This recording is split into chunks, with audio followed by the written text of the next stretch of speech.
Good morning student, मेरा नाम है अमित और आप देख रहे हैं कौटिल्य कॉमर्स। लास्ट क्लास हम लोगों ने 11th में थ्योरी के कुछ पार्ट अकाउंटिंग के ऊपर डिस्कस किए थे। आज हम लोग क्लास 11 का थ्योरी का सेकेंड पार्ट स्टार्ट करेंगे और हम लोग समझना शुरू करेंगे। आप साथ साथ लिख रहे होंगे, मैं आपको सभी बातें समझाता चलूंगा।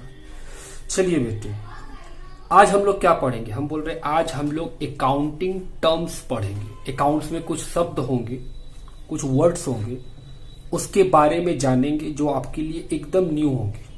आप 11th में फर्स्ट टाइम अकाउंट्स देख रहे हैं, ये आपके लिए सब क्या होंगे? नए नए शब्द होंगे। तो करना क्या है? कुछ नहीं बाबू, आपको मेरी बातें लिखते चलनी है और समझना भी है। समझना इंपॉर्टेंट भी है जी। चलिए शुरू करा जाए। आओ स्टार्ट करें। पहला टर्म कैपिटल। कैपिटल क्या होता है? हम बोले बेटे सुनिए, अकाउंट्स का नियम है कि बिजनेस और बिजनेसमैन दोनों अलग अलग माने जाएंगे। मतलब आप दोनों को हमेशा क्या मानिएगा? अलग है। बिजनेस अलग है, बिजनेसमैन अलग है। बिजनेस अलग, बिजनेसमैन अलग। जो बिजनेसमैन है वही क्या है? बिजनेस का ओनर है, मालिक वही है।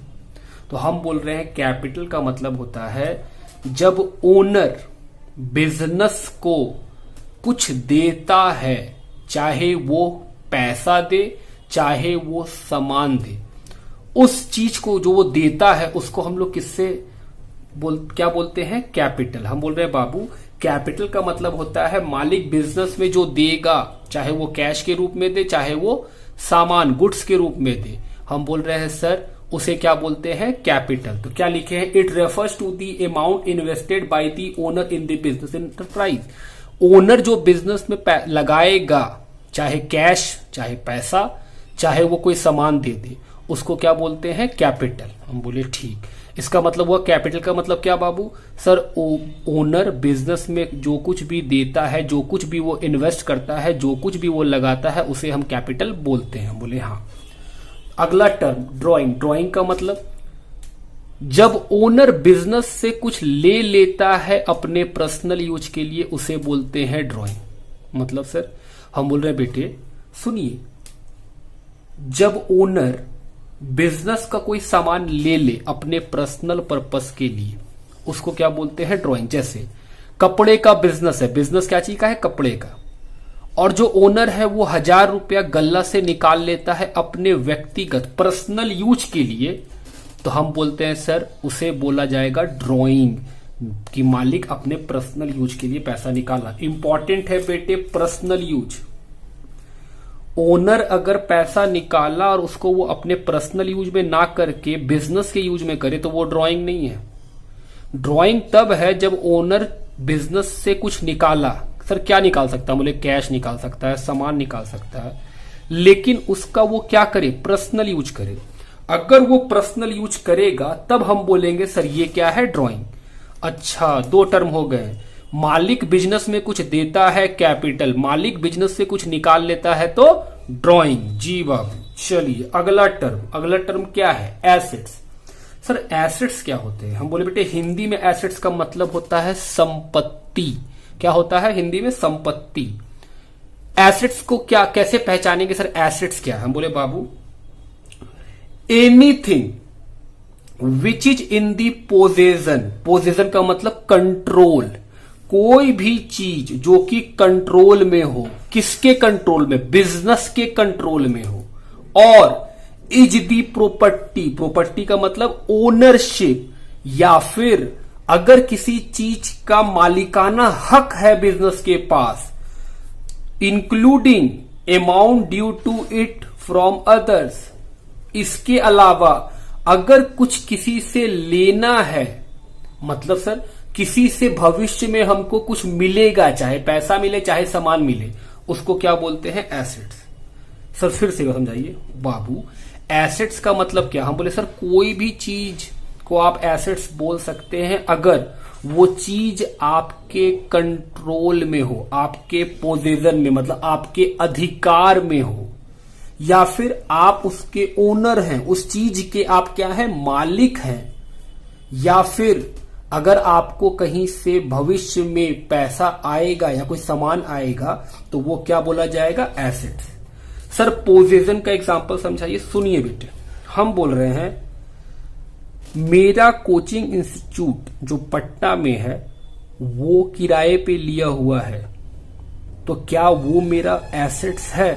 हम बोल रहे हैं नहीं बाबू, हम उसको इस्तेमाल कर सकते हैं, लेकिन आप ये बोलिएगा कि सर वो आपके अधिकार में है, वो आपके कंट्रोल में है, ये गलत है। किसी चीज पे अगर आपका कंट्रोल होता है ना, तो फिर उस चीज के साथ आप जैसा चाहे वैसा व्यवहार कर सकते हैं, कोई कुछ नहीं बोल सकेगा। जैसे जो हम रेंट पे अपना कोचिंग इंस्टीट्यूट लेके रखे कौटिल्य कॉमर्स, क्या हम उस रूम के अंदर अपना मन से दीवार खड़ा करना चाहें तो क्या दीवार खड़ा कर सकते हैं? मेरा जो लैंडलॉर्ड है, जो मकान मालिक है, वो हमको अलाउ कर देगा? नहीं, वो बोलेगा सर आप सिर्फ पढ़ा सकते हैं, इस प्रॉपर्टी में फेर बदल नहीं कर सकते, मतलब आप इसका आकार चेंज नहीं कर सकते, कुछ तोड़ नहीं सकते, कुछ जोड़ नहीं सकते। तो हम बोल रहे सर फिर तो ये आपके कंट्रोल में नहीं है। हम बोले हाँ बेटे, वो मेरे कंट्रोल में नहीं। कंट्रोल का एग्जांपल सुनिए क्या होता है। हम बोल रहे सर दिल्ली में मेरे पास एक फ्लैट है और उस फ्लैट में हमको लीज पे मिला है 99 ईयर्स का, मतलब 99 ईयर्स जब खत्म होगा तो वो प्रॉपर्टी हमसे वापस ले लिया जाएगा, लेकिन 99 साल तक क्या उस प्रॉपर्टी पे मेरे पास कंट्रोल है? हम बोल रहे बिल्कुल मेरे पास कंट्रोल है।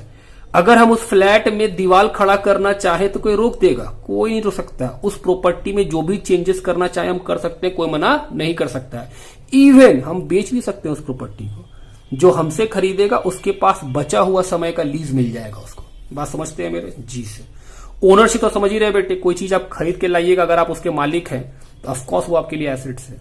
और तीसरा बात हम क्या बोले कि सर एसेट्स को कैसे पहचान सकते हैं? हम बोल रहे हैं बेटे अगर कोई किसी से कुछ बकाया है जो आपको भविष्य में जरूर मिलेगा तो वो भी क्या है, एसेट्स। जैसे किसी को उधार में पैसा दिए हैं तो भविष्य में क्या लौटाएगा, मेरा पैसा, तो हम बोल रहे हैं सर वो आदमी भी क्या है, एसेट्स है आपके लिए।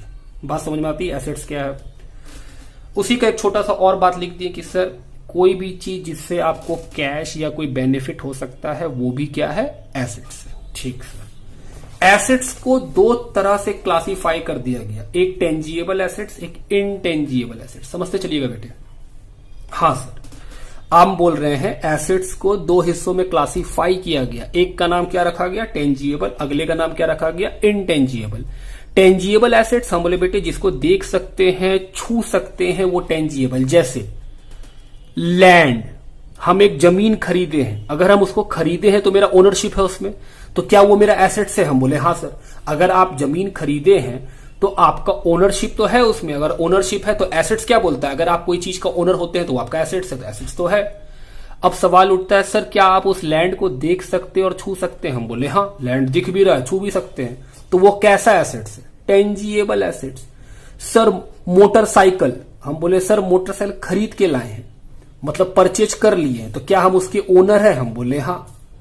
तो क्या आप उसको देख सकते हैं, छू सकते हैं? हम बोले हाँ। तो सर वो आपका एसेट्स है और इनटेंजिएबल एसेट्स है? हम बोले बिल्कुल। हम बोले हाँ। सर किराए पे कार लिए हैं, तो हम बोले बेटे वो एसेट्स नहीं है। क्यों? क्योंकि सर ओनरशिप है ही नहीं आपके पास, आप तो भाड़ा पे लिए, आप उसमें कोई भी चेंजेस नहीं कर सकते हैं। तो हम बोल रहे हैं सर वो एसेट्स है ही नहीं, तो टेंजिएबल इनटेंजिएबल का बात ही नहीं होता है। बात समझ में आती है मेरी? तो टेंजिएबल एसेट्स का मतलब क्या सर, वैसा एसेट जिसको आप देख सकते हैं और छू सकते हैं। Assets which are seen and touch are tangible assets. Example land, building, plant, machine, furniture. Intangible sir जिसको देख नहीं सकते हैं, छू नहीं सकते, उसको बोलते हैं intangible. Example goodwill, patent, copyright. Sir ये कैसा एसेट्स होता है? तो हम बोले बेटे सुनिए, हम एक छोटा सा स्कूल खोले हैं पटना में, छोटा सा मतलब नहीं, मतलब अच्छा स्कूल खोले हैं और नया नया खोले हैं, और स्कूल का नाम रखे हैं पटना पब्लिक स्कूल, PPS। नाम अच्छा लगा बेटे जी? तो बेटे उस स्कूल तो खोल लिए, बच्चे आ ही नहीं रहे। क्यों नहीं आ रहे हैं सर? हम बोल रहे बेटे इसलिए नहीं आ रहे हैं क्योंकि लोग जानते नहीं है उस स्कूल के बारे में, सबको मन में शक है, पता नहीं कैसा पढ़ाएगा, कैसा रिजल्ट होगा, कैसा माहौल होगा, तो लोग बिना पढ़े ही सोचना शुरू कर देते हैं। हम बोल रहे बेटे मैंने क्या किया, मैंने वहां का सबसे नामी स्कूल सेंट माइकल्स के प्रिंसिपल के पास गया और उनसे बोला कि आप मुझे अपना नाम इस्तेमाल करने दे दीजिए। तो उन्होंने मुझसे कुछ पैसे लिए और मुझे अपना नाम दे दिया। जैसे ही मैंने उस नाम को लगाया, मेरे स्कूल में पूरा भीड़। क्यों? क्योंकि सर सेंट माइकल्स जो है वो पटना का कुछ बहुत ही नामी स्कूलों में से एक है, बहुत ही पुराना स्कूल है, बहुत अच्छा स्कूल है। तो जैसे ही मैंने उस नाम को लगाया, मेरे यहां भीड़ लग गया। तो क्या इस नाम के लिए मुझे कुछ पेमेंट करना पड़ा? हाँ, वो फ्री में तो दिया नहीं। तो मैं बोल रहा हूं बेटे, अगर मैंने उसे पेमेंट किया है तो अब इस नाम के ऊपर मेरा मालिकाना हक है। तो क्या ये एसेट्स है? बोले हाँ। लेकिन बेटे, ये जो रेपुटेशन है, जो मैंने नाम के थ्रू खरीद लिया, क्या ये रेपुटेशन दिखाई पड़ता है? क्या इसको छू सकते हैं? क्या हम बोल सकते हैं सर देखिए रेपुटेशन रोड पे चल रहा है, छू लेते हैं इसको? पॉसिबल नहीं है। तो हम बोल रहे हैं सर ये भी एसेट्स है, लेकिन ये दिखाई भी नहीं पड़ता है, आप छू भी नहीं सकते, बस आप महसूस करते हैं कि हाँ सर जब से इसका नाम लगाए हैं अपने आप भीड़ आ गया। बात सही है मेरी? तो हम बोल रहे हैं सर जिस एसेट्स को आप देख नहीं सकते हैं, छू नहीं सकते, वो क्या है? Intangible assets. बोले अच्छा। अब उसके बाद एसेट्स दो तरह से बांट दिए गए, फिक्स एसेट्स जिसका दूसरा नाम है नॉन करेंट एसेट्स, और दूसरा एसेट्स होते हैं करेंट एसेट्स। फिक्स एसेट्स क्या होते हैं? हम बोल रहे हैं sir fix assets refer to those assets which are held for continuous use in the business for the purpose of producing goods and services and are not meant for resale and its life must be more than 12 month। मतलब sir अंग्रेजी में बोल दिए आप तो। बेटे सुनो, fix assets का मतलब होता है वैसा एसेट्स जो कि बिजनेस में खरीदा गया हो for the purpose of use in the business. आप उसको बिजनेस में क्यों खरीदे हैं? ताकि आप उसको बिजनेस में यूज कर सके। किस लिए यूज करें? ताकि आपका प्रोडक्शन ऑफ गुड्स हो सके या फिर आप सर्विसेज दे सके। और दूसरा कंडीशन, पहला कंडीशन क्या कि सर आप बोले फिक्स एसेट्स उस एसेट्स को बोलते हैं जो कि बिजनेस में परचेज किस लिए किया गया हो? For the use in business for the purpose of production और फॉर प्रोवाइडिंग सर्विसेज। हाँ सर, आप बोल रहे हैं कि किसी भी फिक्स एसेट्स में सबसे पहला चीज क्या देखिए कि वो एसेट्स बिजनेस में किस लिए खरीदा गया हो? यूज करने के लिए। दूसरा कंडीशन, उसका जिस एसेट्स को हम खरीदे हैं बेचने का इंटेंशन नहीं होना चाहिए। दूसरा कंडीशन। सेकेंड कंडीशन क्या है बेटे कि आप जो एसेट्स खरीदे उसको खरीदने के समय आप कभी भी ये ना सोचे हो कि इसको आगे चल के बेचना है। इंटेंशन ऑफ रीसेल नहीं होता है। और तीसरा, लाइफ क्या होना चाहिए उस एसेट्स का? 12 मंथ से अधिक। अगर ये तीनों कंडीशन पूरा हो जाता है किसी एसेट्स के अंदर तो हम बोलते हैं सर वो क्या है? Fix assets. हम क्या बोले सर? सर किसी भी एसेट्स को फिक्स एसेट्स तब कह सकते हैं जिसमें 3 कंडीशन पूरा हो। पहला क्या? सर एसेट्स को खरीदे होंगे अपने बिजनेस में यूज करने के लिए, जिस चीज का बिजनेस है उस चीज में यूज करने के लिए। दूसरा, सर इंटेंशन ऑफ सेल नहीं हो। जब आप उसको खरीदे थे तो आप ये कभी नहीं सोचे थे कि आगे चल के बेचना है इसको। हम बोले अच्छा। और तीसरा, लाइफ क्या होना चाहिए बाबू? 12 मंथ से अधिक होना चाहिए। अगर ये तीनों कंडीशन पूरा हो जाएंगे तो क्या बोलेंगे हम इसको? हम बोलेंगे सर ये है fix assets. Example, land, building, plant, machine. जैसे हम एग्जाम्पल देते हैं रियल लाइफ का। मेरा बिजनेस क्या है बेटे? फ्रेंकली स्पीकिंग, हम बोले बेटे मेरे बिजनेस क्या है? पढ़ाना। मेरा घर इसी चलता है। तो हम बोल रहे बेटे अगर हम पढ़ाते हैं तो मेरे यहां भी कुछ सामान तो लगे ही होंगे पढ़ाने के लिए। जैसे हम बोल रहे हैं सर आपके यहां पर बेंचेस लगे हैं। तो हम बोले हाँ। तो अब ये देखना है ये बेंच एसेट्स है कि नहीं। हम बोले एसेट्स कैसे होगा? हम बोले सर अगर इसमें आपका ओनरशिप है, मालिकाना हक है इस बेंच पे, तो ये एसेट्स है। तो हम बोल रहे हाँ, खरीद के लाए हैं तो हम तो इसके मालिक है, तो एसेट्स तो है। तो ये कैसा एसेट्स है? फिक्स्ड एसेट्स या करेंट एसेट्स? हम बोले फिक्स एसेट्स क्या होता है? हम बोले सर फिक्स एसेट्स उस एसेट्स को बोलते हैं जिसमें तीनों क्वालिटी पूरा हो जाए। पहला, आप इसको खरीदे हैं अपने बिजनेस में यूज करने के लिए। दूसरा, आप इसको बेचने के पॉइंट से कभी नहीं खरीदे थे। तीसरा, इसका लाइफ 12 मंथ होना चाहिए। हम बोले हाँ, ये तीनों पूरा होता है। हम अपना बेंच क्यों खरीदे? ताकि हम बच्चों को बैठा के पढ़ा सके। तो सर आप तो यूज कीजिएगा। हम बोले हाँ। दूसरा, आप इसको इसलिए ना खरीदे हो कि आप बेच देंगे। नहीं बाबू, उसको बेचने ही खरीदते हैं, इस पे बच्चे बैठेंगे, पढ़ेंगे, बेचेंगे क्यों इसको? और तीसरा, इसका लाइफ 12 मंथ से अधिक होना चाहिए। हम बोले हाँ बेटे, एक बेंच 5-5 साल चला जाएगा। तो हम बोल रहे हाँ, तो ये कैसा एसेट्स है मेरे लिए? हम बोले सर फिक्स एसेट्स है आपके लिए। हम बोले वेरी गुड। समझ में आती है बात बेटे? उसी तरह white board sir fix assets, मेरे यहाँ जो फैन लगे हुए हैं फिक्स एसेट्स। तो हम बोले सर ये सारे एग्जांपल क्या है, फिक्स एसेट्स के। हम बोले अच्छा अब समझ में आ गया सर। दूसरा करेंट एसेट्स। करेंट एसेट्स ये क्या होता है सर? सर जिसमें से करंट आता है क्या? हम बोले नहीं बेटे उसको नहीं बोलते। करेंट एसेट्स का मतलब होता है वैसा एसेट्स जो कि आप खरीदे थे for the purpose of sale. हम क्या बोले बेटे? हम बोले सर अगर किसी एसेट्स को आप खरीदते हैं for the purpose of sale तो उसको बोलते हैं करेंट एसेट्स। जैसे मेरे कपड़ों का अगर दुकान है, सपोज कीजिए कि मेरा सर एक कपड़ा का दुकान है, तो हम जो कपड़ा खरीद के लाते वो किस लिए लाते? सर बेचने के लिए। तो मेरे लिए वो कपड़ा क्या है? Current assets. दूसरा क्वालिटी करेंट एसेट्स का कि sir current assets within 12 month में कैश में रियलाइज हो जाता है। मतलब हम जो कपड़ा लेके आए हैं बेटे वो विद इन 12 मंथ में बिक जाता है। ये नॉर्मल बिजनेस का नेचर है कि सर अगर मान ऐसा तो नहीं ना होता है कि हम आज कपड़ा लाएंगे 2 साल बाद बिकेगा, नहीं, वो हम लाते हैं बेच रहे हैं, ला रहे हैं बेच रहे हैं। तो किसी भी करेंट एसेट्स का नेचर कैसा है कि सर विद इन 12 मंथ वो किस में कन्वर्ट हो जाता है? कैश में कन्वर्ट हो जाता है। या फिर हम बोल सकते हैं कि सर करेंट एसेट्स का लाइफ क्या होता है? 12 मंथ से कम होता है, क्योंकि 12 मंथ से पहले ही वो क्या होता है? कैश में कन्वर्ट हो जाता है। तो हम बोले सर करेंट एसेट्स का मतलब होता है वो एसेट्स जो कि किस लिए खरीदा गया हो? For the purpose of sale. दूसरा sir current assets within 12 month में कैश में कन्वर्ट हो जाता है। हम बोले हाँ बाबू। तीसरा बात बताओ करेंट एसेट्स का।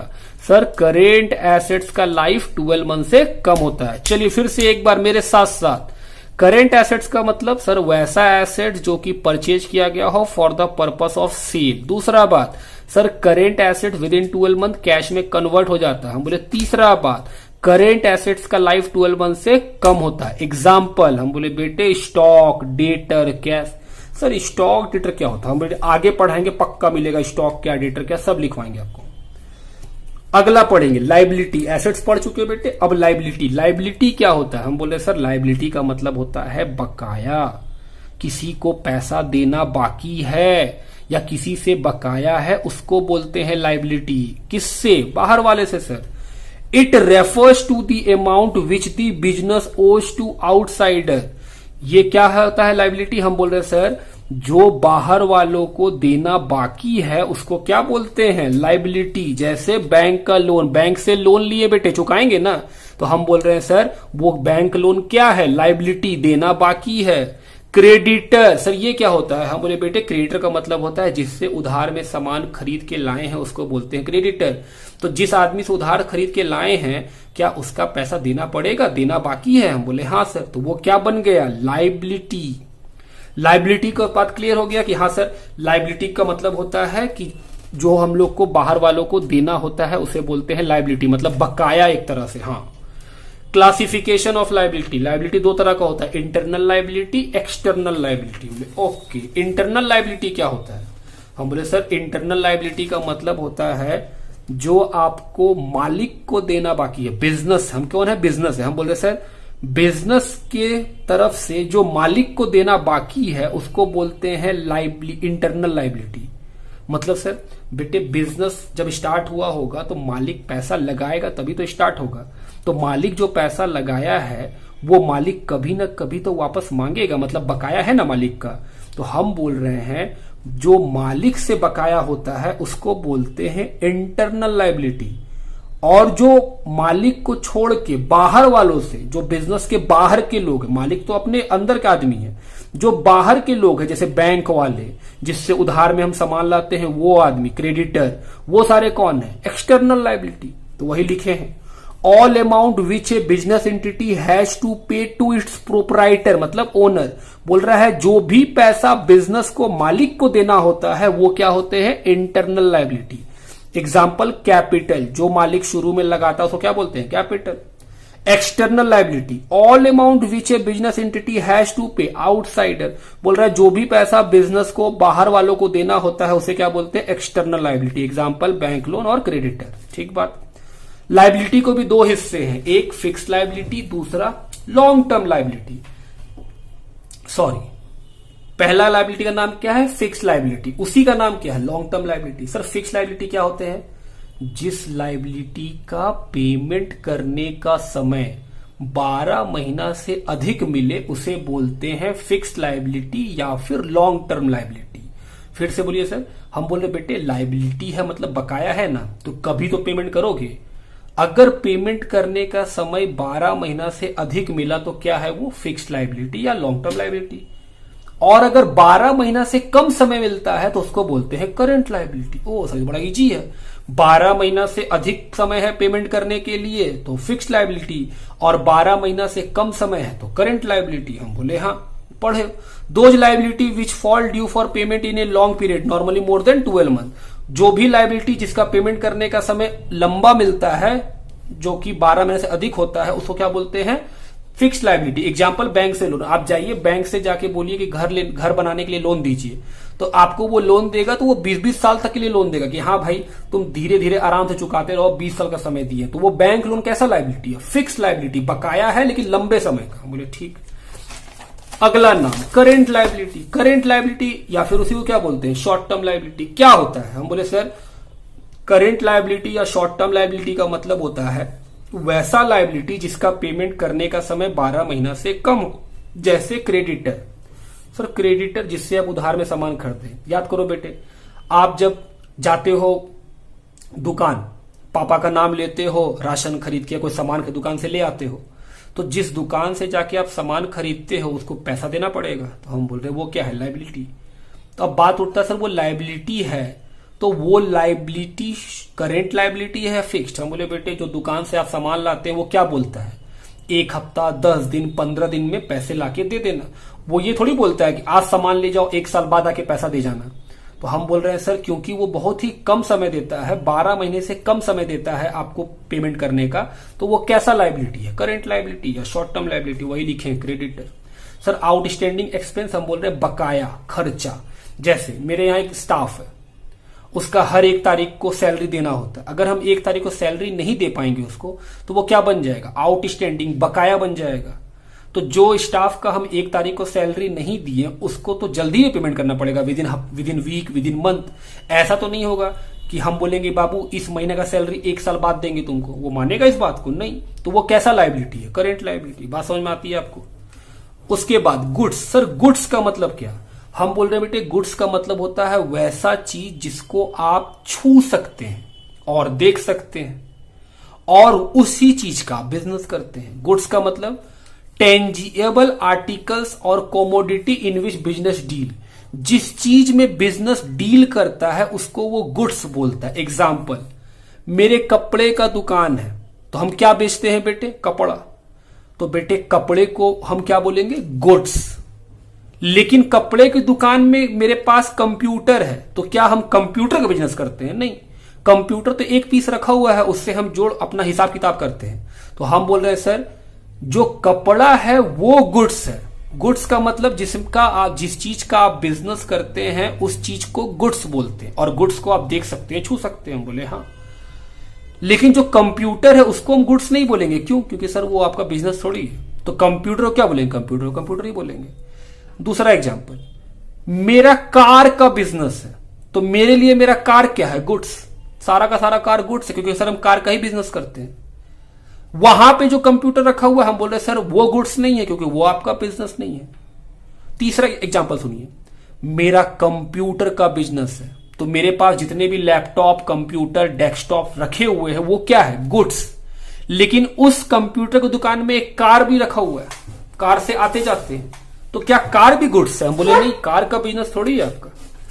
अब आपको समझ में आया गुड्स का मतलब। सर गुड्स का मतलब होता है वैसा चीज जो कि दिखाई पड़ता है और आपको छू भी सकते हैं और आप उसका बिजनेस करते हैं। हम बोले शॉर्ट में बोले बेटे जिस चीज का आप बिजनेस करते हैं उसको गुड्स बोलते हैं अकाउंट्स की भाषा में जी। अगला नाम एक्सपेंसेस क्या होता है।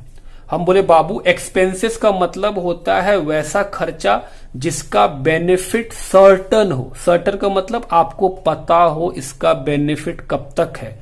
आप कोई खर्चा करते हैं और उस खर्चा का बेनिफिट आपको पता हो तो क्या बोलते हैं, सर ये एक्सपेंस है। एग्जाम्पल देते हैं बेटे, मैं अपने कोचिंग का हर मंथ रेंट भरता हूं, तो जो मैं रेंट भरता हूं तो क्या मुझे पता है कि इस रेंट का बेनिफिट कितना है, बिल्कुल 30 दिन, 31वां दिन आते ही हमको रेंट भरना पड़ता है। तो हम बोल रहे हैं एक्सपेंस का मतलब होते हैं वैसा खर्चा जिसका बेनिफिट सर्टन हो, मालूमात हो, जिसके बारे में पता हो, उसको बोलते हैं एक्सपेंस। एग्जाम्पल, सैलरी, स्टाफ को जो सैलरी देते हैं, तो क्या आपको पता नहीं है कि सर ये जो खर्चा किए हैं, जो सैलरी दी है, इसका बेनिफिट कितना दिन तक, मतलब सर इस महीना तक, अगले महीना बेनिफिट चाहिए तो फिर से सैलरी देना पड़ेगा। बात समझ में आती है। रेंट समझ में आ ही चुका है। एक्सपेंडिचर क्या है, हम बोल रहे बेटे एक्सपेंडिचर का मतलब होता है वैसा खर्चा जिसका बेनिफिट अनसर्टन है, आपको नहीं पता है बेनिफिट कब तक मिलेगा हमको। सर एग्जांपल दीजिए, आओ बेटे बताते। आपके घर में लगा हुआ पंखा, हम बोल रहे हैं सर वो एक्सपेंडिचर है, क्या आप बता सकते हैं कि वो पंखा कब खराब हो जाएगा? आपको नहीं पता। वारंटी कार्ड में लिखा हुआ है 1 साल सर, तो क्या बेटे वो पंखा 1 ही साल से लटका हुआ है आपके घर पे? ना, कई सालों से है। आप एग्जैक्ट डेट बता ही नहीं सकते हैं कि वो पंखा कब खराब होने वाला है, किसी को नहीं पता। तो हम बोले सर वो अनसर्टन बेनिफिट दे रहा है हमको, क्योंकि वो बहुत साल से हवा दिए जा रहा है हम लोगों को। बात समझ में आती है।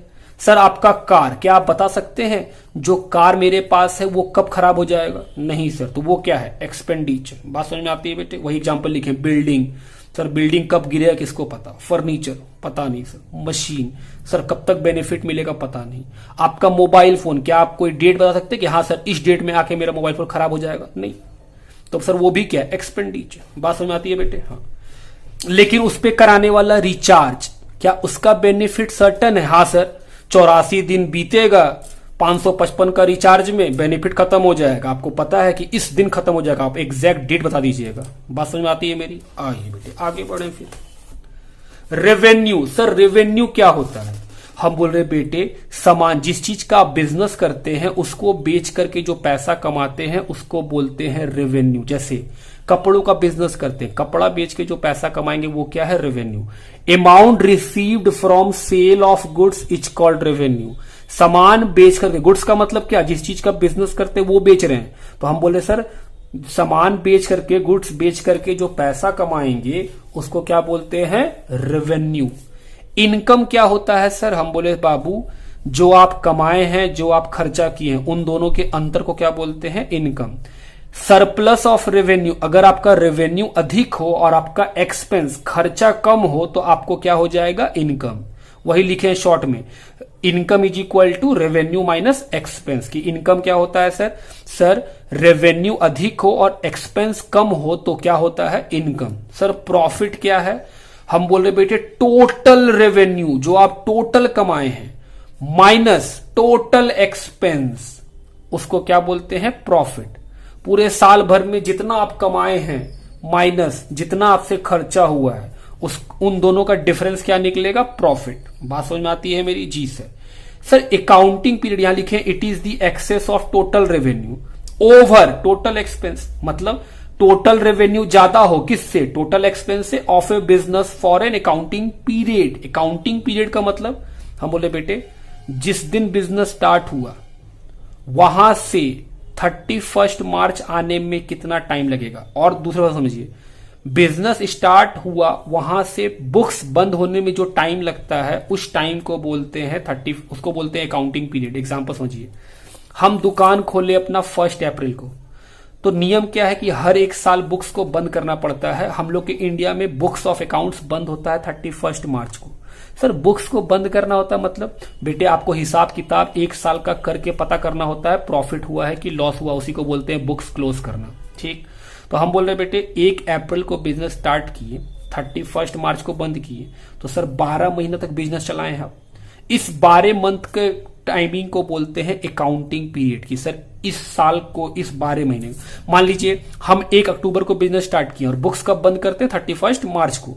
तो मेरा अकाउंटिंग पीरियड कितने महीने का? 6 महीने का। बोले अच्छा, आप बोलना चाहते हैं कि एक अकाउंटिंग पीरियड का मतलब होता है बिजनेस स्टार्ट करने से बुक्स को बंद करने के बीच में जो टाइम इंटरवल है उसको बोलते हैं अकाउंटिंग पीरियड। हम बोले हाँ। चलिए आगे बढ़िए सर। चलो बेटे अगला टर्म क्या है? गेन। सर गेन का मतलब प्रॉफिट। हम बोले नहीं बेटे समझिए, प्रॉफिट और गेन में एक माइनर डिफरेंस है। प्रॉफिट हम लोग तब बोलते हैं जब बिजनेस का चीज बेच के फायदा हो, उसको प्रॉफिट। लेकिन नॉन बिजनेस का चीज को बेच के अगर फायदा हो तो उसको बोलते हैं गेन। जैसे सर कपड़ों का बिजनेस है बेटे, कपड़ा बेचे रेवेन्यू हुआ, कपड़ा खरीद के लाए खर्चा हुआ, दोनों का डिफरेंस को क्या बोल दिए हम? प्रॉफिट। क्या मेरा कपड़ों का बिजनेस था? बोले हाँ, तो हम बोले बेटे कपड़े बेच करके जो फायदा होगा वो प्रॉफिट। लेकिन कपड़े के ही दुकान में मेरे पास कंप्यूटर है और कंप्यूटर को बेच के अगर हमको फायदा हो गया तो क्या कंप्यूटर बेचना मेरा बिजनेस है? हम बोले सर तो बेचे ही क्यों, बिजनेस नहीं है तो? हम बोले बेटे पुराना हो गया था, बिक रहा था तो बेच के फायदा होता था, कमा लिए। तो क्या कंप्यूटर मेरा बिजनेस है? नहीं। तो हम बोल रहे बेटे जब आप नॉन बिजनेस वाले चीज को, एसेट्स को बेच करके फायदा कमाते हैं तो उसको क्या बोलते हैं? Gain. It is a monetary benefit, profit और advantage resulting from non business activity. Non business activity से अगर आपको कुछ फायदा हो जाए तो उसको क्या बोलते हैं? गेन।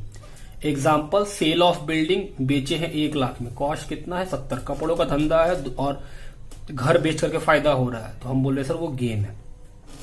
लॉस क्या होता है? बोले बड़ा सिंपल है सर, अगर मेरा एक्सपेंस ज्यादा हो और रेवेन्यू कम हो तो क्या हो जाएगा आपको? लॉस। मतलब सर खर्चा अधिक कर रहे हैं, कमा कम रहे हैं, मतलब 100 रुपया में कपड़ा खरीद के लाएं और 80 रुपया में बेचें तो क्या आपको लॉस हो जाएगा? सर ऐसा थोड़ी करेंगे। बोले होता है, सोचिए।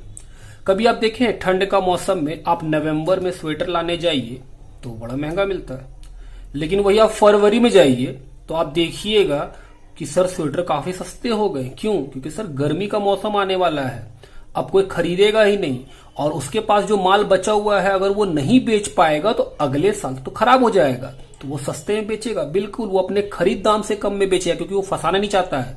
फंस जाएगा तो पूरा पैसा डूब जाएगा, पूरा लॉस। बिक जाएगा तो थोड़ा सा लॉस। तो हम बोल रहे हैं सर अगर आपका एक्सपेंस अधिक हो और रेवेन्यू कम हो तो क्या होता है? Loss. It is the excess of total expense over total revenue of business for an accounting period. बात समझ में आती है मेरी? परचेज। परचेज का मतलब क्या? हम बोल रहे हैं सर हम लोग सीखे गुड्स का मतलब होता है जिस चीज का बिजनेस करते हैं उसको बोलते हैं गुड्स। परचेज का मतलब होता है जिस चीज का आप बिजनेस करते हैं उस चीज को खरीदने के समय क्या बोलते हैं? परचेज। परचेज का मतलब क्या? हम बोले सर जिस चीज का आप बिजनेस करते हैं जब आप उसको खरीद के लाते हैं तो आप उसको क्या बोल के रिकॉर्ड करते हैं? परचेज बोल के रिकॉर्ड करते हैं। जैसे सर कपड़ों का बिजनेस है तो सर जब आप कपड़ा खरीद के लाते हैं तो जो आप उसको आप गुड्स बोलते हैं, तो खरीद के लाते हैं तो बुक्स में क्या रिकॉर्ड करते हैं? परचेज। परचेज क्या इंडिकेट करता है? कि आप उस चीज को खरीद के लाए हैं जिस चीज का आप बिजनेस करते हैं, वो होता है परचेज। अब जैसे मेरा कार का बिजनेस है तो जब हम फैक्ट्री से कार खरीद के लाते हैं तो वो क्या है? गुड्स है, तो हम उसको रिकॉर्ड करते हैं परचेज बोल के। और वो परचेज क्या इंडिकेट करता है? कि बिजनेस वाला जिस चीज का बिजनेस करते हैं वो चीज खरीदा गया है। हम बोले हाँ। लेकिन उसी कार वाली दुकान में जिसका मेरा बिजनेस है उसमें मैंने एक कंप्यूटर भी रखा है, तो जब हम कंप्यूटर खरीद के लाते होंगे तब हम कंप्यूटर को परचेज नहीं बोलते होंगे बाबू, क्योंकि कंप्यूटर मेरा बिजनेस नहीं है, कंप्यूटर को हम कंप्यूटर ही बोलेंगे। बात समझ में आती है मेरी? जी सर। परचेज एक और चीज इंडिकेट करता है। परचेज का मतलब होता है कॉस्ट, लागत, आप कितना में खरीदें। परचेज एक और बात क्या इंडिकेट करता है? कि सर वो कॉस्ट है, आपका लागत लगा है। हम बोले हाँ। अगला टर्म क्या है बाबू? सेल्स। सर सेल्स का मतलब हिंदी में बेचना, लेकिन अकाउंट्स बोलता है सेल्स का मतलब होता है उस चीज को बेचना जिस चीज का आप बिजनेस करते हैं। जैसे हम बोल रहे बाबू मेरे कपड़े का दुकान है, तो हम कपड़ा जब खरीद के लाए तो हम बोले परचेज, और जब हम कपड़ा बेचे तो हम क्या बोले? सेल। सर ऐसा क्यों? सेम कपड़ा तो है, आप नाम बदल दिए। हम बोले समझिए, जब हम खरीद के लाए तो मेरा कॉस्ट लगा। परचेज का मतलब क्या है? कॉस्ट, तो उसका नाम परचेज।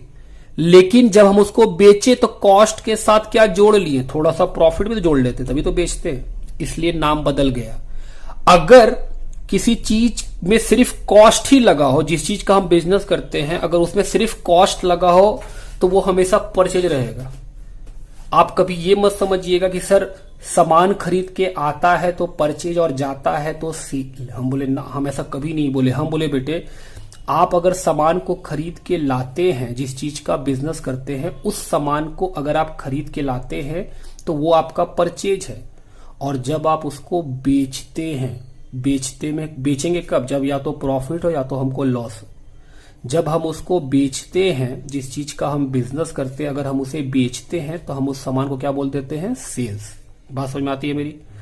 तो आप कभी भी ऐसा मत सोचिएगा कि हम ये बोले हैं कि सामान आता है तो परचेज और सामान चला जाता है तो सेल। हम बोले ना, बात ठीक। अगला नाम स्टॉक। सर स्टॉक क्या होता है? हम बोले स्टॉक का मतलब होता है जो सामान बिजनेस नहीं बेच पाया पूरे साल के अंत में, हम बोले उसको बोलते हैं स्टॉक। फिर बोलिए सर। स्टॉक का मतलब होता है बेटे बिजनेस जिस सामान को नहीं बेच पाया है बुक्स बंद होने के दिन तक, उसको बोलते हैं स्टॉक। जैसे हम बोल रहे बेटे आप कभी रोड पे चलिए, आपको ठेला दिखेगा, उसमें फल लगे होते हैं। आपको क्या लगता है वो जो ठेला फल पे सुबह सुबह भर के लाता है, क्या रात तक सब बिक जाता है? नहीं। क्या रात में कुछ बच जाता है उसके पास फल फ्रूट्स? हम बोले हाँ। हम बोले बेटे जो बच जाता है वही है स्टॉक। हम बोले अच्छा। स्टॉक का दो तरह होता है, एक ओपनिंग स्टॉक, एक क्लोजिंग स्टॉक। पहले हम क्या समझाएंगे? क्लोजिंग, फिर अपने आप क्या समझा देंगे आपको? ओपनिंग। क्लोजिंग स्टॉक का मतलब हम बोल रहे हैं सर जो सामान बुक्स बंद होने के दिन तक बच गया, बंद होने के दिन बच गया, उसको बोलते हैं क्लोजिंग स्टॉक। क्लोजिंग स्टॉक क्या होता है बेटे? हम बोले सर जब बुक्स ऑफ अकाउंट, जब अकाउंट्स का बुक 31 मार्च को बंद करते हैं जर्नली, तो उस दिन जो सामान आप नहीं बेच पाए उसको क्या बोलते हैं बेटे? Closing stock. ओपनिंग स्टॉक हम बोल रहे हैं सर जिस दिन अगले दिन जब बुक्स ऑफ अकाउंट फिर से स्टार्ट होगा उस दिन जो सामान आप नहीं बेच पाए होंगे वो क्या हो जाएगा? Opening stock. Closing stock sir books बंद होने के दिन जो सामान नहीं बेच पाए वो क्या है? Closing stock. Opening stock sir book start करने के दिन जो सामान नहीं बेच पाए वो क्या है? Opening stock. दूसरा बात सुनिएगा इसके अंदर, ओपनिंग स्टॉक और क्लोजिंग स्टॉक दोनों सेम होता है, क्योंकि आज रात को जो बंद होगा अगले दिन उतना ही तो मिलेगा। जैसे ठेला वाला जो है रात को 10 एप्पल नहीं बेच पाया तो 10 एप्पल उसके ठेले पे रखा हुआ है, जब सुबह उठेगा तो सुबह सुबह क्या बोलेगा? 10 ही एप्पल है। तो क्या क्लोजिंग स्टॉक और ओपनिंग स्टॉक सेम होता है? हम बोले हाँ, क्लोजिंग स्टॉक ओपनिंग स्टॉक हमेशा सेम होता है, बस उनका टाइमिंग अलग होता है। क्लोजिंग स्टॉक सर बुक्स बंद होने के दिन जो स्टॉक बच जाता है वो closing stock. Opening stock sir book start होने के दिन जो स्टॉक बच जाता है उसको ओपनिंग स्टॉक। हम बोले अच्छा। Closing stock is valued at cost और net realisable value whichever is lower. ये रूल है बेटे, बाद में बात करेंगे ऐसा क्यों। हम बोल रहे हैं सर क्लोजिंग स्टॉक का जो कीमत लिखा जाएगा वो या तो कॉस्ट पे जितना में खरीद के लाए हैं वो, या फिर नेट रियलाइजेबल वैल्यू, उन दोनों का छोटा लिया जाएगा। मतलब समझिए, हम बोल रहे हैं सर हम एक सामान खरीद के लाए हैं, ठीक है।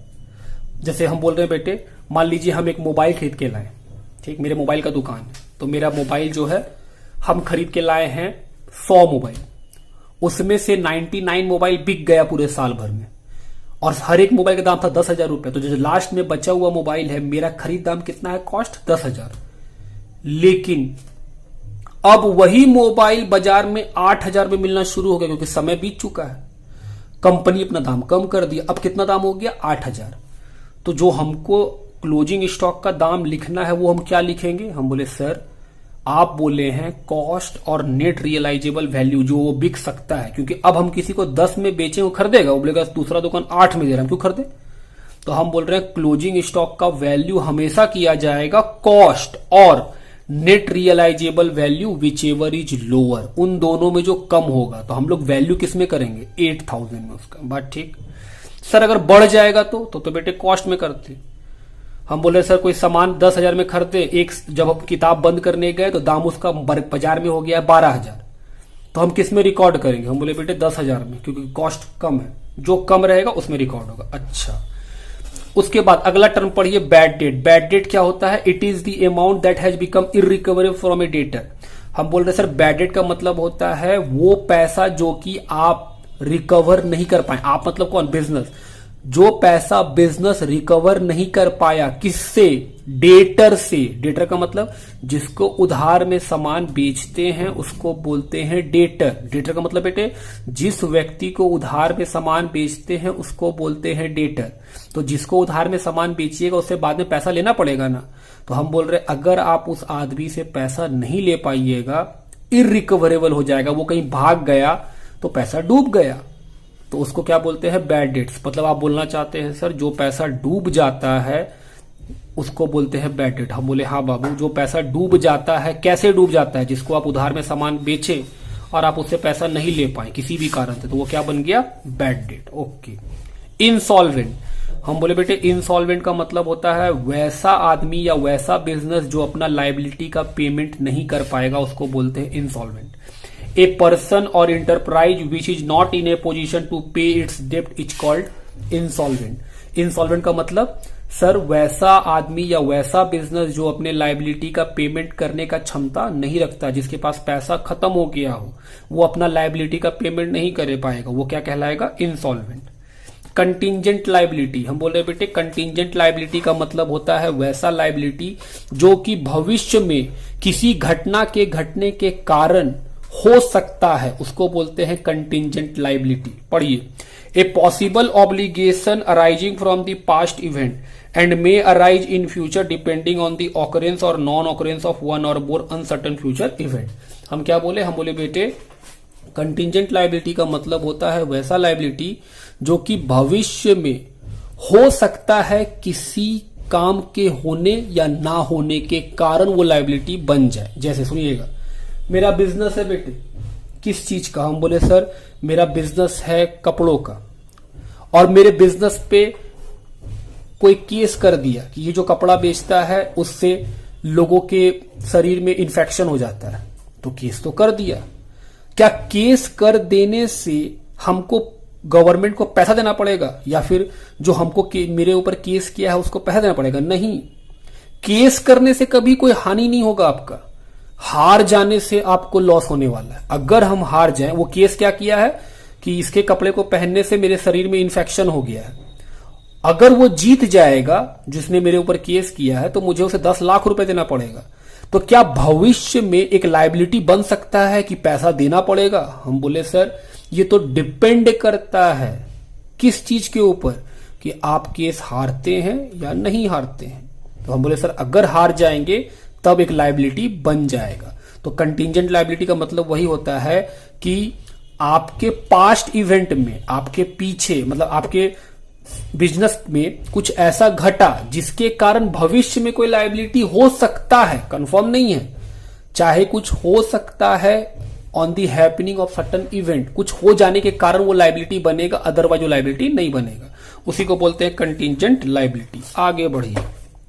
डेटर का मतलब सर जिसको उधार में सामान बेचते हैं वो डेटर। क्रेडिटर का मतलब सर जिससे उधार में सामान खरीदते हैं उसको क्या बोलते हैं, क्रेडिटर। डेटर मतलब बेटे जिस व्यक्ति को उधार में सामान देते हैं वो क्या है, डेटर। क्रेडिटर मतलब जिस व्यक्ति से उधार में सामान लेते हैं उसको क्या बोलते हैं, क्रेडिटर। पढ़िए, it means person to whom goods are sold on credit. Credit का मतलब उधार।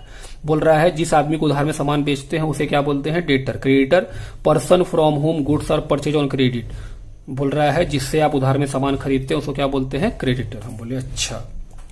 कैपिटल एक्सपेंडिचर क्या होता है? हम बोल रहे हैं सर कैपिटल एक्सपेंडिचर का मतलब होता है वैसा खर्चा जिसका बेनिफिट 12 महीना से अधिक मिले। हम बोले अच्छा, जैसे land, building, machine.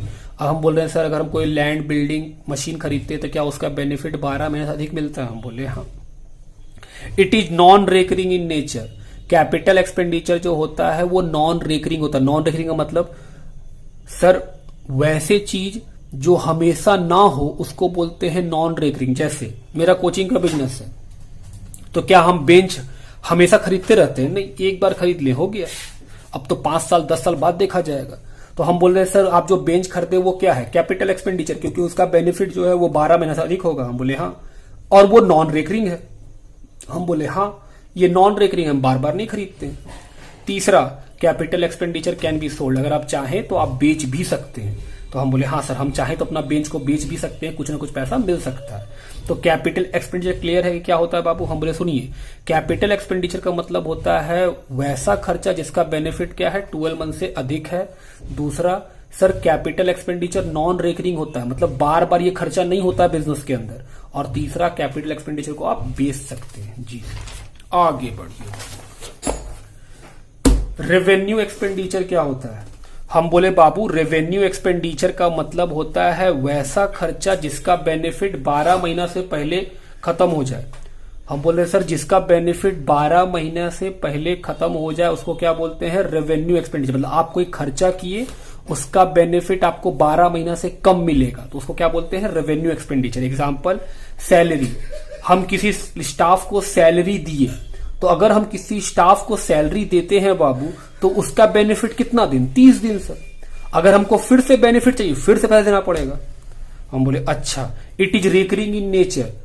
Revenue expenditure क्या होता है, हम बोल रहे बेटे बार बार होते रहेगा। रेवेन्यू एक्सपेंडिचर का नेचर कैसा है, हर बार बार बार हर महीना वो बिजनेस में हमेशा लगातार होते रहेगा, उसको बोलते हैं रेवेन्यू एक्सपेंडिचर। अच्छा, डेफर्ड रेवेन्यू एक्सपेंडिचर क्या होता है सर, हम बोले आओ सुनो।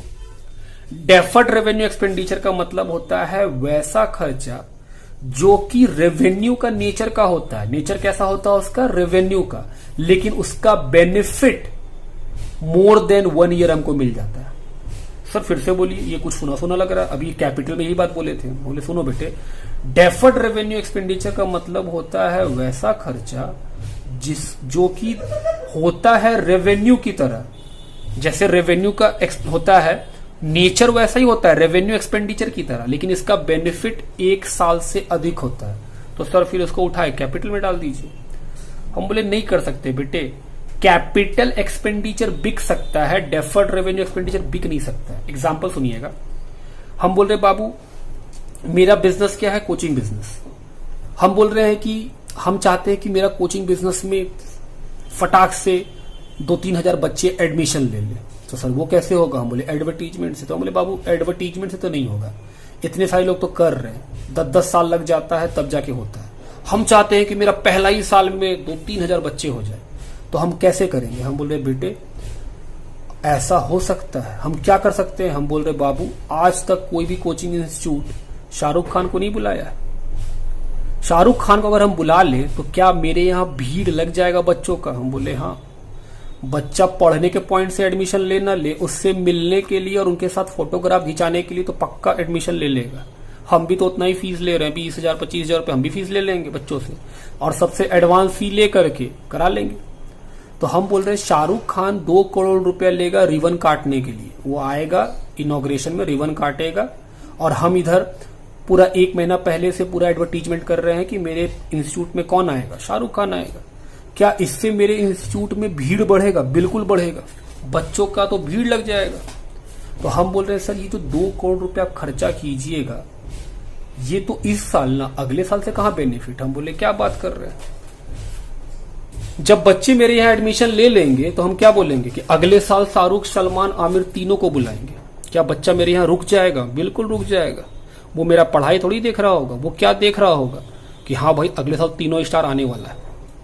तो हम बोल रहे हैं अगले साल जब आएगा तो हम ना भी बुलाएं तब भी बच्चा एडमिशन ले रहा है। क्यों, क्योंकि बच्चे के मन में वो एडवर्टीजमेंट काम कर रहा है कि पिछले साल शाहरुख आया था, पता नहीं अगले साल कौन आएगा। अगर हम पहले से एडमिशन ले लेंगे तो यहाँ पर हमको इन तीनों स्टार से मिलने का मौका है। सर बोल रहे हैं कि बुलाएंगे, तो सर बुलाएंगे क्योंकि सर तो एक बार बुला चुके हैं।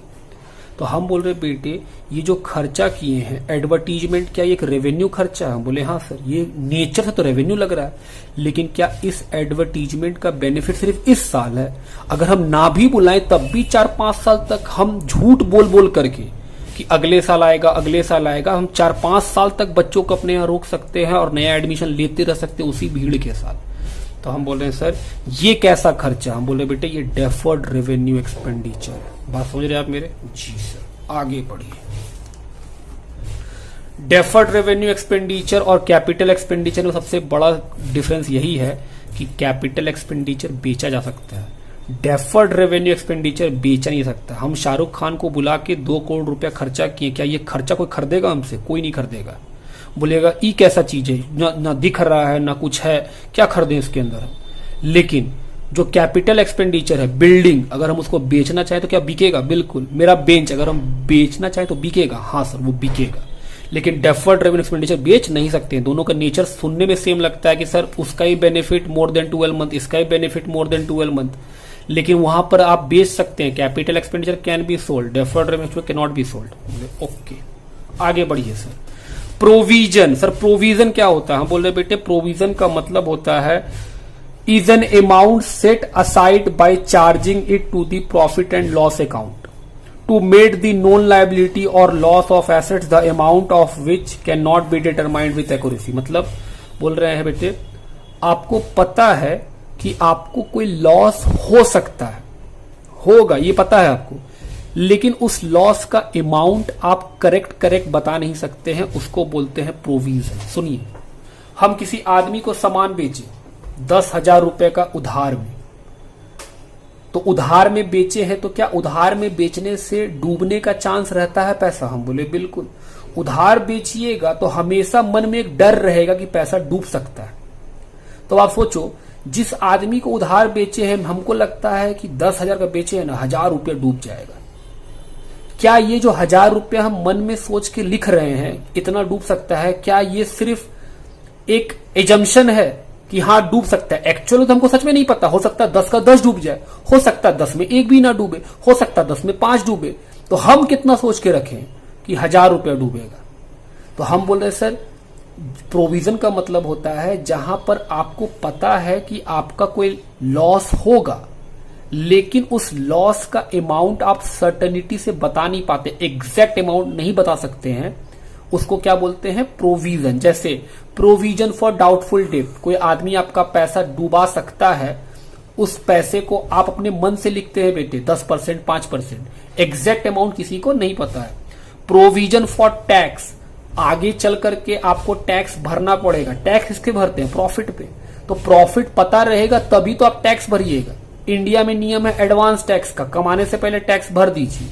तो हम बोल रहे हैं सर आप जो टैक्स पे करते हैं वो क्या है? प्रोविजन है। आपको लगता है इस साल इतना कमा लेंगे, इस पे इतना टैक्स देना है, तो हम बोल रहे हैं प्रोविजन का मतलब क्या होता है बेटे?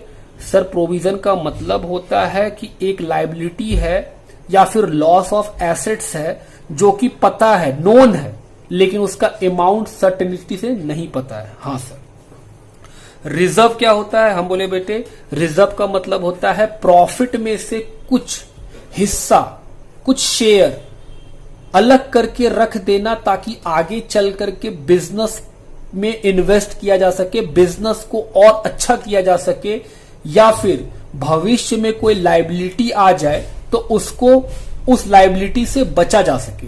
रिजर्व क्या है? हम बोल रहे sir it is an appropriation of profit, मतलब प्रॉफिट में से कुछ हिस्सा निकाल करके अलग करके रखा जाता है to strengthen the financial position. Business जो है उसका फाइनेंशियल पोजीशन, उसका स्थिति को अच्छा करने के लिए कि आगे चल के बिजनेस को एक्सपेंड करेंगे तो पैसा लगेगा। पैसा कहां से आएगा? तो रिजर्व में पैसा रख लेते ताकि आगे चल के हम पैसा बिजनेस में लगा सके, जिससे मेरे बिजनेस का पोजीशन अच्छा हो। या फिर रिजर्व एक और काम में क्या आ सकता है? हम बोल रहे सर अगर भविष्य में कोई लायबिलिटी है, हो सकता है उसको पूरा कर सकता है। जैसे मजदूर लोग काम करते हैं फैक्ट्री में, अगर मजदूर का एक्सीडेंट हो जाए तो मजदूर जब एक्सीडेंट कर लेगा तो बदले में क्या मांगेगा? कंपनसेशन। तो कंपनसेशन वो तुरंत मांगने पहुंच जाएगा, तो कहां से पैसा लाएगा बिजनेस? तो बिजनेस क्या करता है? बिजनेस कुछ पैसा अपने प्रॉफिट में से अलग करके रख लेता है ताकि इस लायबिलिटी से बचा जा सके, उसको हम लोग क्या बोलते हैं? रिजर्व। तो रिजर्व भी इसका मतलब सर प्रॉफिट का ही पार्ट है। हम बोल रहे हैं हाँ रिजर्व भी एक प्रॉफिट का ही पार्ट है। अच्छा, अगला टॉपिक डिस्काउंट क्या होता है? हम बोले बाबू डिस्काउंट का मतलब होता है रिबेट, जो कि सेलर देता है किसको? परचेजर को। कुछ छूट दे दिया जाता है, उसी को बोलते हैं डिस्काउंट। डिस्काउंट का दो हिस्सा है, ट्रेड डिस्काउंट और कैश डिस्काउंट। अच्छा, दो हिस्सा है। बोले हाँ। ट्रेड डिस्काउंट का मतलब बोले आओ पढ़े ट्रेड डिस्काउंट क्या होता है? When discount is allowed by a seller to its customer at a fixed percentage on the list or catalog price of the goods is called trade discount. Trade discount का मतलब हम बोल रहे बेटे जब डिस्काउंट सेलर देता है किसको? कस्टमर को एक फिक्स परसेंटेज का लिस्ट प्राइस पे और कैटलॉग प्राइस पे। लिस्ट प्राइस है कैटलॉग प्राइस एमआरपी के प्राइस पे। आप देखिएगा जब आप खरीदने जाते हैं तो एमआरपी लिखा हुआ रहता है, ठीक? तो एमआरपी के ऊपर जो छूट आपको दिया जाता है उसको बोलते हैं ट्रेड डिस्काउंट, ठीक? Trade discount books of accounts में कहीं भी रिकॉर्ड नहीं होता है। It is not recorded in the books of account. क्यों नहीं होता है सर? क्योंकि बाबू जो बिल बनता है वो इस अमाउंट को घटाने के बाद ही बनता है। तो जो एक्चुअल बिल बनता है, मान लीजिए 100 रुपया प्रिंट था, वो 20% डिस्काउंट दे दिया, तो जो बिल बना वो कितने का बना? 80 का। तो क्योंकि 100 रुपया का बिल ही नहीं बना है, तो ट्रेड डिस्काउंट कहीं नजर ही नहीं आ रहा है आपको। जो बिलिंग बना वो कितने का बना? 80 का। तो बुक्स में तो सिर्फ वही बात रिकॉर्ड होगा जो इन टर्म्स ऑफ मनी हो, तो 80 रुपया का बात ही रिकॉर्ड होगा, 20 का तो बात ही नहीं चल रहा है। तो हम बोले ट्रेड डिस्काउंट का मतलब होता है वैसा डिस्काउंट जो कि आपको लिस्ट प्राइस या कैटलॉग प्राइस के ऊपर एक फिक्स परसेंटेज पे मिलता है। दूसरी बात, trade discount books of accounts में रिकॉर्ड नहीं होता है। क्यों नहीं होता है? क्योंकि बाबू ये कैटलॉग प्राइस में डिडक्ट होने के बाद आता है, इसीलिए बोले। अच्छा, कैश डिस्काउंट का मतलब वैसा डिस्काउंट जो कि सेलर कस्टमर को देता है at the time of payment. जब कस्टमर सेलर को पेमेंट करने के लिए आता है उस समय जो डिस्काउंट देते हैं उसको क्या बोलते हैं? Cash discount. पढ़िए, when discount is allowed to the customer for making payment it is called cash discount. जैसे हम बोल रहे हैं हम एक कस्टमर को 100 रुपया का उधार में सामान बेचे, अब वो पेमेंट करने आया तो हम उसको बोले कि चलो तुमको 98 रुपीज दे दो, तो कितना रुपया डिस्काउंट दिए उसको? 2 रुपया। कब दिए? शुरू में खरीदने के समय नहीं दिए, जब वो पेमेंट करने आया तब हम उसको डिस्काउंट दिए। खरीदने के समय होता तो हम बोलते सर वो ट्रेड डिस्काउंट है, क्योंकि अभी वो पेमेंट नहीं किया। पेमेंट करने के समय अगर करे तो उसको क्या बोलते हैं हम लोग? Cash discount. सर पैसा आया तब हम डिस्काउंट दिए तो उसको बोलते हैं कैश डिस्काउंट। अगला, एंट्री क्या होता है? हम बोल रहे हैं सर बुक्स ऑफ अकाउंट्स में जो ट्रांजैक्शंस और इवेंट्स रिकॉर्ड करते हैं उसको बोलते हैं एंट्री। एंट्री क्या होता है? हम बोल रहे हैं व्हेन ए ट्रांजैक्शन और event is recorded in the books of account it is called entry. Entry का मतलब बुक्स ऑफ अकाउंट्स में ट्रांजैक्शंस को जो रिकॉर्डिंग करते हैं उसको बोलते हैं एंट्री। सॉल्वेंट का मतलब जो लोग लाइबिलिटी को पेमेंट करने के पोजीशन में होते हैं उसको बोलते हैं solvent. A person or enterprise मतलब business which is in a position to pay its डेप्ट, अपना बकाया पेमेंट अगर हम कर सकते हैं तो उसको क्या बोलते हैं? सॉल्वेंट। मान लीजिए मेरे ऊपर कर्ज है 100 रुपए, अगर हम अपना कर्ज को चुका सकते हैं तो हम क्या है? सॉल्वेंट। टर्नओवर का मतलब total sale made in a particular period. Turnover का मतलब होता है सेल्स, आप पूरे साल में कितना रुपया का सेल किए उसको बोलते हैं टर्नओवर। लाइव स्टॉक का मतलब पालतू जानवर बेटे, domestic animal such as cattles, गाय भैंस बकरी और हॉर्सेस जो पालतू घोड़े होते हैं are known as livestock. मतलब पालतू जानवर को हम लोग क्या बोलते हैं? लाइव स्टॉक, जो आपके बिजनेस में हेल्पफुल होते हैं। इन्वेस्टमेंट का मतलब क्या होता है? Investment means deployment of fund with the intention of earning a return. Investment का मतलब होता है कि आप अपने फंड को, अपने पैसे को किसी ऐसे जगह में लगाए हैं जहां से आपको क्या उम्मीद है? रिटर्न कमाने का, प्रॉफिट कमाने का उम्मीद है, रिटर्न का उम्मीद है, उसको क्या बोलते हैं? इन्वेस्टमेंट। जैसे फिक्स्ड डिपॉजिट, बैंक में जो हम लोग फिक्स्ड डिपॉजिट करते हैं वो क्या है? इन्वेस्टमेंट। क्यों? क्योंकि सर वहां से इंटरेस्ट का पैसा मिलता है, तो वो क्या है? इन्वेस्टमेंट। हम बोल रहे हैं कई सारे कंपनी का शेयर खरीदते हैं, क्यों खरीदते हैं? कि सर आगे चले कंपनी का शेयर का दाम बढ़ेगा, हम बेचेंगे, फायदा कमा लेंगे। अगर कई सारे लोग आप देखिएगा कि सर वो लैंड खरीदते हैं, उसको घर नहीं बनाना है, वो क्यों खरीदते हैं? For the purpose of investment, कि आगे चल के महंगा होगा, बेच देंगे, फायदा कमा लेंगे।